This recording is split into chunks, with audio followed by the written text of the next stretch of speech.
how to create Crunchyroll account quick guide. Now you can create a Crunchyroll account from your mobile browser, from the app, or from your Windows as well. All you have to do is, if you're using browser, you want to go to crunchyroll.com. Once you're there, tap on the account icon that you can see from the very top right hand side.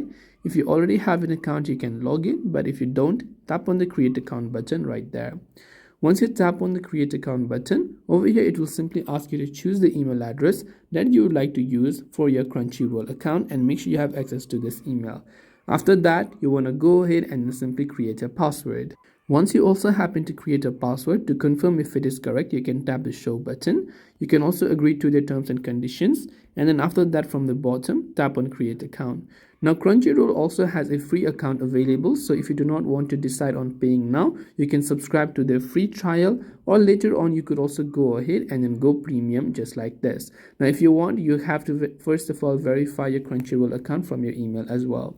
This way you can see we have successfully created our Crunchyroll account. I hope this video helped you. If you have any questions, feel free to leave them down. Thanks for watching and see you soon in the next video.